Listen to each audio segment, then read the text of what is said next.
Al, so Will Smith slapped Chris Rock really hard across the face at the Oscars, and then Will Smith went on and won an Oscar, his first Oscar for Best Actor. We're going to talk about the metaphysics of the Will Smith slap, and we'll start at the top, cut to the chase. Will Smith potentially was very right to slap Chris Rock hard across the face for making the G.I. Jane 2 joke about his wife for a medical condition she has where she's lost her hair, so we're told. And, you know, the whole audience, you know, thousands of people there at the Oscars, jeering, laughing, having a great time, a good rib tickling, you know, belly busting laugh at Will Smith's wife. And it was too much for the guy. He just got up on stage, walked with intent towards Chris Rock, and gave him a very fast, sharp slap of Damascus across the left cheek with his right palm. Now, it was a good slap. And I admire Will Smith's balls for doing that in front of 2 billion people watching live, or whoever watches the woke Academy Awards these days. But it's not so woke anymore.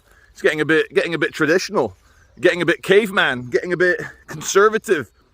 Men getting slapped in the face for dishonoring men's wives. Really, what the Will Smith slap shows us is that a man with clout, a man with respect, and you know, he's a powerful man in Hollywood, you know, Will Smith. And you know, now that he's an Oscar winner, even more so. It goes to show that one individual, especially if you've earned your position, you can literally wreck a giant clown show in front of the whole world's media. You know, it is classic. You know, I'm old enough that, you know, I remember Billy Crystal presenting the Oscars every year, and then it was Ricky Gervais, I think, or was he other things, making fun of all the elites, but in a kind of, you know, gentle, respectful way. Then you got to look at this from Will Smith's point of view. The man's very dedicated to his art and his craft, and he's been around since I was like a young teenager, since I was like 13. Will Smith, Fresh Prince of Bel-Air. Now, if you recall, about a year or two ago, there was some, I don't know what the fancy was going on. I'll try and keep this video clean, family friendly. But there was some interview where Will Smith and his wife, Jada Pinkett Smith, cool name, huh? Captain of the Nebuchadnezzar, reporting for duty, Neo, Morpheus. So, you know, there's some TV thing where Jada Pinkett Smith admitted or confessed to Will, her husband, I've been having an affair, I've been having an emotional affair with another man, I'm in love with another man, I have cheated on you. And he sat there. He took it like a man, crying. He got, you know, that's his wife. They've got kids together. They've got lovely kids together. They seem like a good family. And he seems like he really loves her. And he was there crying, you know, the whole world laughing at him. Oh, the cuckolded man. Ha ha, you know, you're not so fresh anymore, Prince. You'll never be a king, Prince. Getting cucked by your wife. And, you know, anyone with an ounce of maturity in their mind felt sorry for the guy. You know, damn. And I guess it came to a zenith, it came to a culmination, it reached its high watermark for Will Smith, you know, laughing stock, working hard. Yeah, working very hard. You know, he says he's never acted as hard and as passionately, as powerfully as he has in the new Serena and Venus Williams dad film. I think it's called King Richard, or am I getting tripped out on some other Shakespearean mental thread there? So there you go, Academy Awards is back with a vengeance. Everyone's excited. It's been gone for 2 years because of the pandemic. And a whole room, thousands of people laughing at him and his wife, laughing at his wife's bald head. Ha ha ha, G.I. Jane 2. And he maybe said a few other things. But generally, I don't know. I've not researched it. Does Jada Pinkett Smith have alopecia? Or did she shave her head on purpose? But the current consensus from my research this morning is that she does have a medical condition called alopecia. I can't remember was her name Gail Porter? We had an English lady. She was a TV presenter, model, Yeah, Gail Porter, Scottish girl. She also developed alopecia, became very bald, and it kind of wiped out her career. Is that her name, Gail Porter? I think it was. So, you know, in polite society, we don't generally make fun of people for things they cannot help, which is why, you know, to mock someone's appearance if they're deformed or if they've got, you know, some condition where their face is a bit, whatever, droopy, you don't make them feel bad about that. That is the lowest of the low. And so if she is very concerned about her health and she's lost all her hair for alopecia reasons, I can see how a husband can get triggered. And what I love about the scene, I've watched the video a few times, is he literally just marches up to him, stands there for a second, and then just quickly, whoop-bah! Slap of Damascus.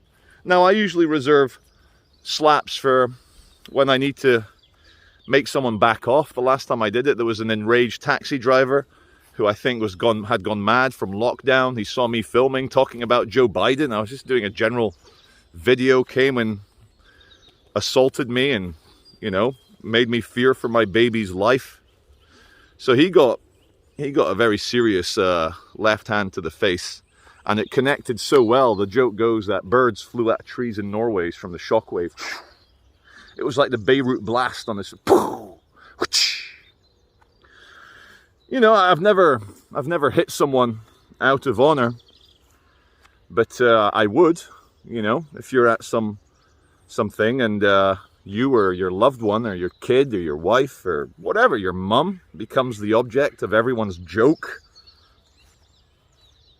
you've got probably a kind of 2-minute window of restoring honor where you can literally go up to someone and punch them or slap them in the face.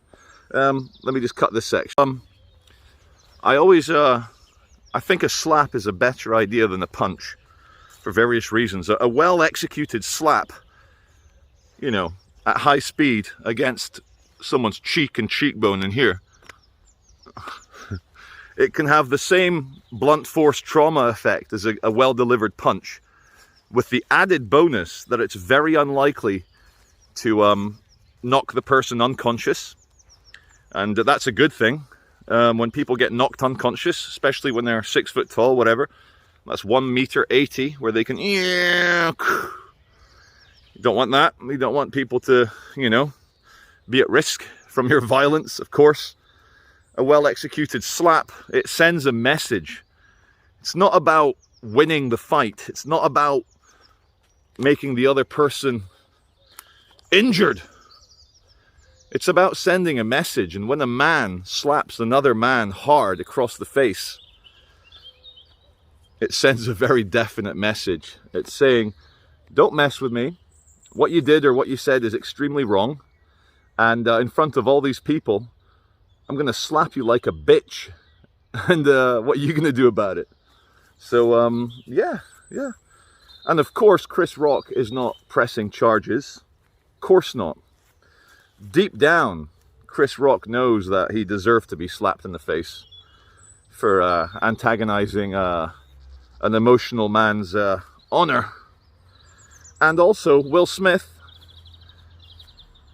in a way, he's restored the coolness of the Oscars. He's when everything was descending into a kind of like a caricature of itself, descending into this woke abyss, the void of what does anything mean anymore, the kind of subjective mishmash of nothingness. He showed that even in the offended Olympics, in the woke Olympics, in the world of who can be the biggest victim, sometimes men are men. And I'll try and end this in the immortal words of Mike Tyson. You know, the academic, the intellectual, Michael J. Tyson, winner of many heavyweight boxing belts. He says that trolls on the internet have forgotten the olden days of talking shit and getting punched in the face. And he said that that used to control a lot of bad behavior and insults, and honor used to be kept in check. So I want to end. I don't advise any of you to go around hitting people in the face for things they say or things they do. But all I'm saying is Will Smith will get away with this. He's going to keep his Oscar. He's going to keep his career. He's going to be hyper famous again now, not just because he's a Best Actor winner, but because everyone in the age of the orc, in the age of the idiot, in the age of the subjective, nothing means anything anymore. We are all fascinated by a man who defended his wife's honor by slapping a man hard across the face who may have deserved it. This is Charlie Veitch. It's Monday, the 27th or 28th of March. We're flying towards spring. Soon it will be April 1st, so thanks for watching.